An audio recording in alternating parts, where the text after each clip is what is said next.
Human beings throughout their lives have to face themselves. One's suffering and anxiety mainly comes from the mind or thinking outside the box. True enlightenment is to let go of the mind, free from the control of the mind, and live completely in the present moment. The present moment is freedom at a higher level. Only then can we achieve harmony between action and mind. Finally, through practice, we will let the enlightened self take control of the body and return to the new life. Live without going backwards or inner joy, peace. No matter how many theories you learn, if you cannot live in the present, you have not really started practicing. Only when you feel and experience the present you will realize your past is stuck in the world of the mind without being able to escape. I know your life is very busy, but what I say is not easy to absorb, especially difficult to grasp. If you only hear it once, my advice is to watch it to the end.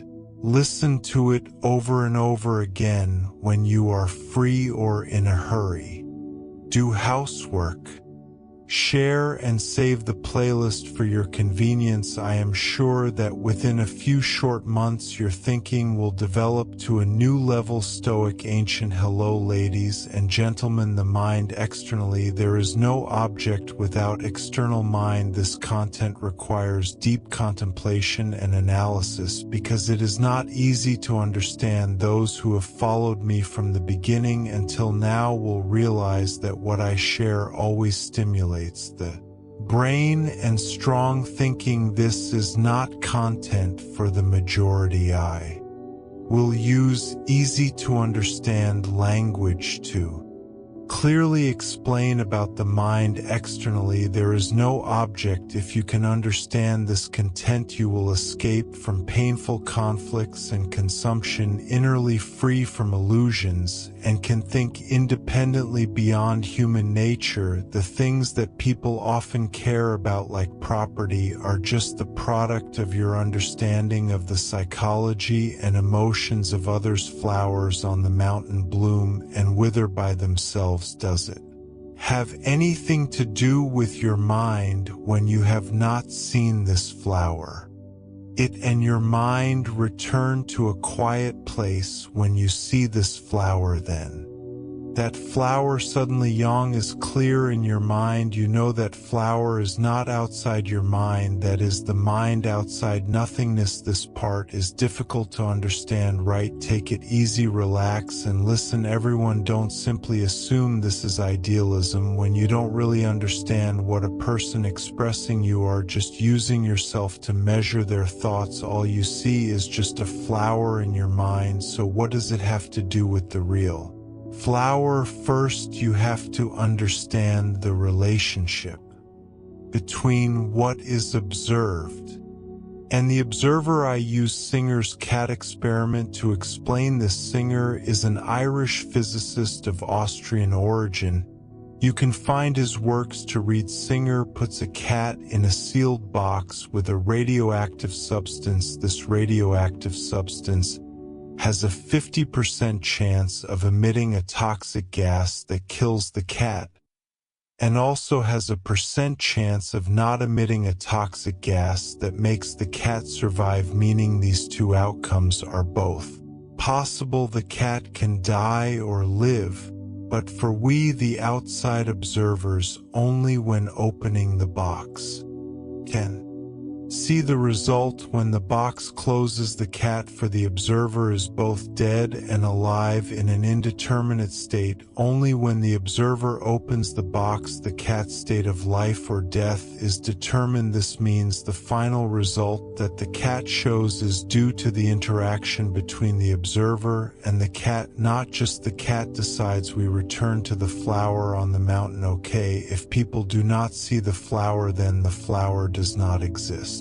People only see the surface. The neutrons, electrons inside the flower are actually constantly moving the real inside of the flower. People cannot see, people can only see the brilliant colors of the flower. The shape of the flower that people see is not a real flower. So what does a real flower have to do with you? You only see the flower in the mind bien, so the flower is not outside your mind. Next we will go one step deeper. This is quite profound, and the content behind will also be very difficult to understand. The mind outside nothingness actually contains the secret what when. This thought arises, you will observe its benefits and harms. If you feel it is beneficial to you, then you keep it. If it is not beneficial, then you can eliminate it. This is what we are used to doing, right? So I ask you, who is observing that thought? Who is observing it? Actually, it is you. Your own center is observing it. But what is the nature of this center? This center is the combination of all your past thoughts speaking up to here. Can everyone understand the so-called you? The so-called your center is just a combination of all the thoughts over time. So back to the beginning, we say that your center is judging a new thought that arises as good or bad. In other words, it is the combination of all your past thoughts that are judging this new thought, and new thinking is a logical part born from all your past thoughts as part of that thought complex. So you cannot destroy your emotions, thoughts, feelings. Even if you are heartbroken, sad, worried, you cannot destroy these thoughts with your own center, because thoughts are part of it. The thing that the observer sees is yourself. When you can understand to this extent, all discrimination, opposition, attachments immediately disappear. All internal consumption disappears. You will discover that this world has no other people, only a white patch. You see everything is just your mind. No discrimination, duality, that is mind, external nothingness. However, in the world, the vast majority of people find it difficult to become an observer. They confuse phenomena and mind. When you can become an observer, you can see the traces of human personality, emotion, flow of wealth. When you see the river, you were outside the river. When you saw mountain, you are outside the mountain. When you can see any of your emotions, you are outside that emotion. You are your own observer.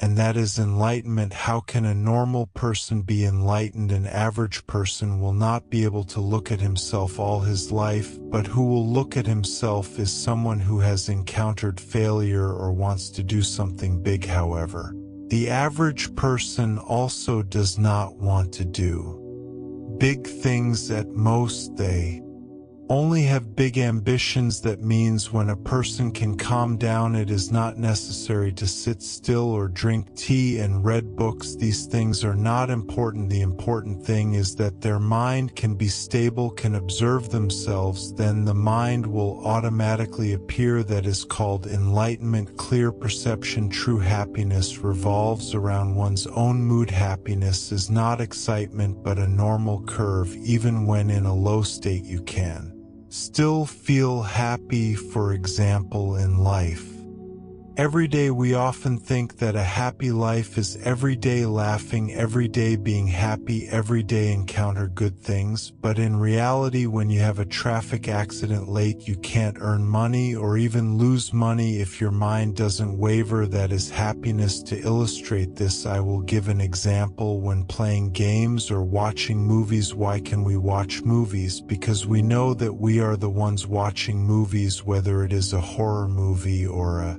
tragedy movie. We all know it is just a movie, but when we leave the cinema and those events happen in our lives, our mind will waver. We borrow this body to go to the movies and know that it is fake, but when we go home we think that it is real. So self-observation is also called listening deeply to realize that life is a game. It is a very high stage that not everyone can understand. They can work to earn money, love, stay healthy, and can laugh and talk, but not everyone understands that everything is just an illusion. This is called nirvana, the wonderful mind, the mysterious spirituality of Nirvana, the wonderful mind, is the true nature of the mind. The human mind has two parts. One is the inner part, the other is the physical part.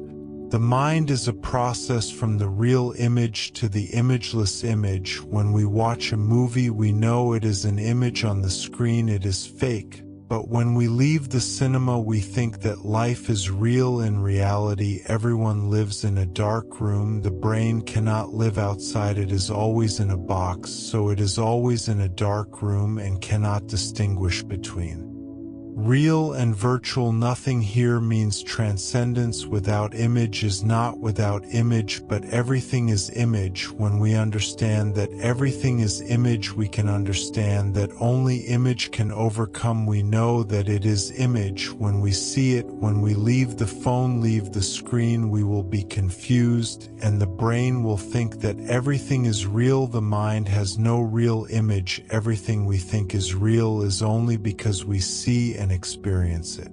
That is the difference between perfect image and real image. Only when we understand this can we talk about dependent origination, dependent destruction, the beginning and end of dependent origination. The change in dependent origination is a subtle and constant transformation that cannot be controlled, so we should not cling to change. We can only use change, cannot control it. This is the reason why making money needs to follow objective laws. If you see the generals are not generals, then see Tathagata. Only the human mind throughout life must face oneself. The suffering and anxiety of a person mainly comes from the mind always thinking outside to make it easier for you to understand. I will tell a famous story. A young monk asked his master before he became enlightened,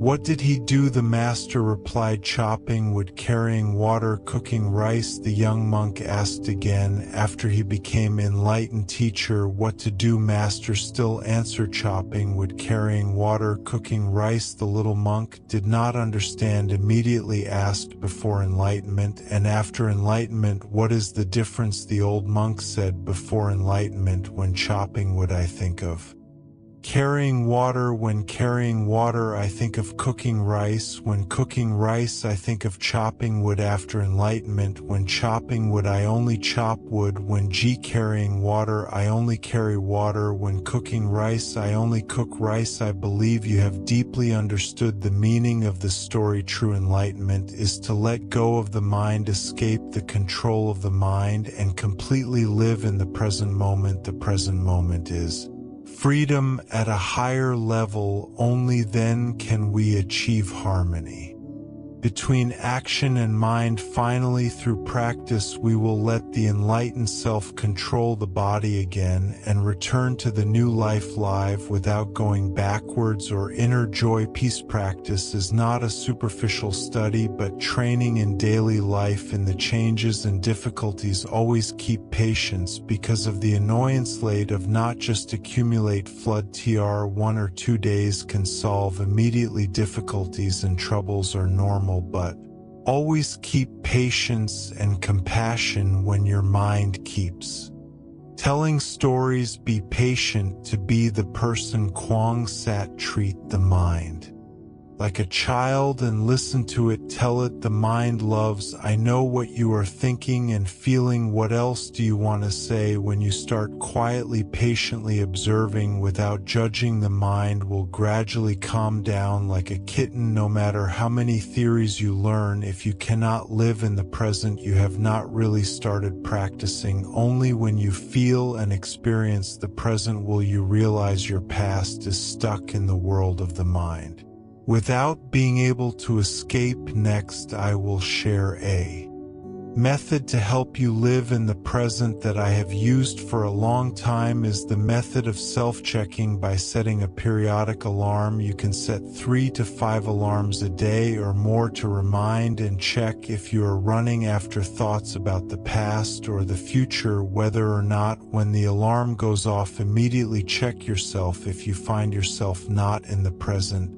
Immediately pull your attention back. You can focus on a part of your body or an object for a few minutes, or take a deep breath and focus on your breath. Anything is fine as long as you take your attention back from your mind. If setting an alarm is annoying, you can make a habit of checking yourself every even hour to see if you are living in the past or future. If so, pull your attention back and do a 2-minute concentration exercise. When you persist for 30 days, it becomes a habit and instinct. You will see miraculous changes and energy. These are simple but very effective methods. The so-called great wisdom stupidity and great skill weakness is like that. We need to practice enlightenment and unshakable determination. These things require you to be persistent and practice continuously. Eventually your skills will become deeper and deeper without you needing to say. People around you will recognize your changes. They will see you have a new state and wisdom, and they will want to approach and communicate with you. By then you will see the people around you also change. The negative people will be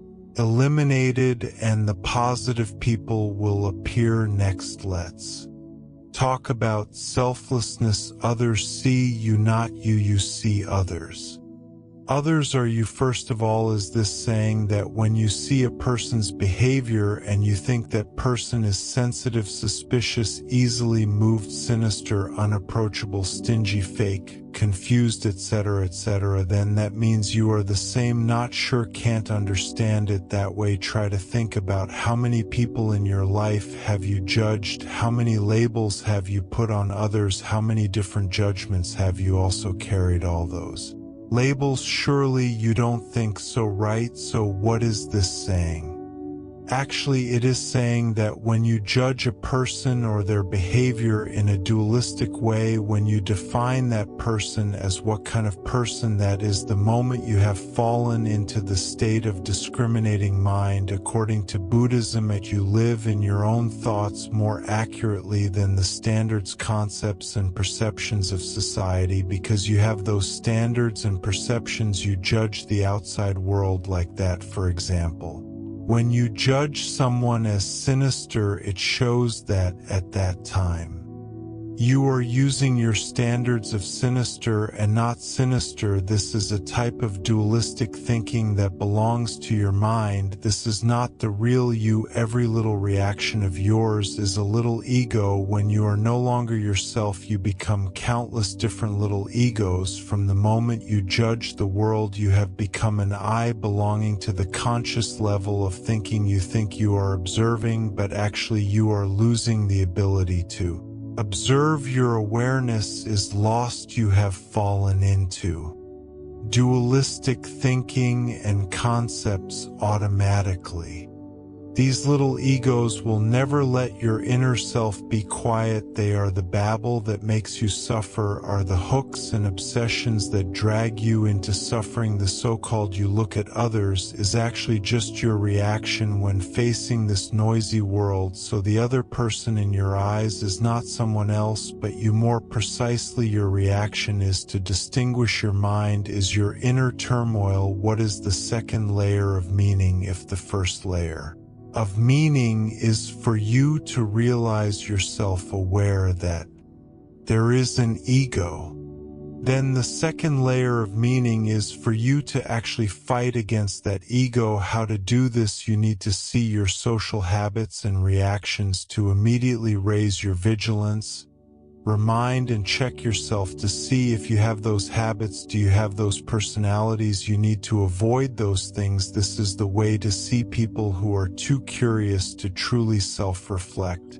Much better than posting a status on social networks to self-criticize 3 times every day. So a person who truly practices a bodhisattva observation freely will always maintain alertness and enlightenment. They will perceive that others in their eyes are their own internal reactions and immediately take it as an object of observation instead of directly considering it as themselves, because once considering it as themselves it is attachment. Everyone practice like that. When you can practice to the point of facing the world regardless of how others are, no matter how others treat you just need to observe freely, constantly working against the ego that makes you suffer or temporarily satisfied. Then you have achieved a state like stillness. You are on the path to realizing the ultimate selflessness. This will be a secret of ancient wisdom you have never heard. Allow everything to happen and accept everything that is happening. You will become invincible. The so-called allowing means accepting, understanding, and tolerance blending into everything that happens. When you allow everything to happen, in fact, you are accumulating strength for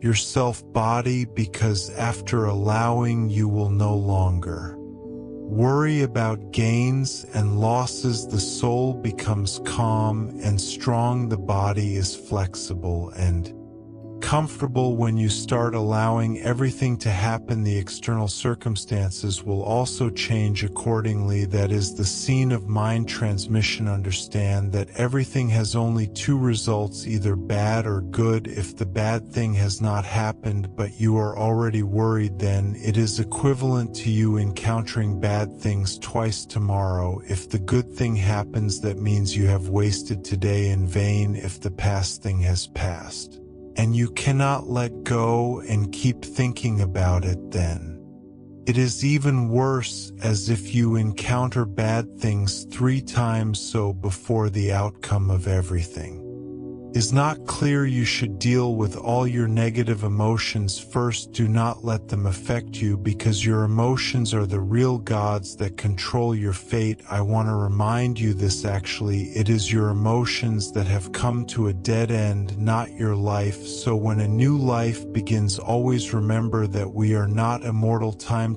is limited, so value yourself more. You need to learn to love yourself before you can love others. You have to live in your passion, not under the eyes of others. If you are a flower, grow the way you want. Don't have to be a rose, even though the whole world expects you to be a rose. I still hope you can be yourself.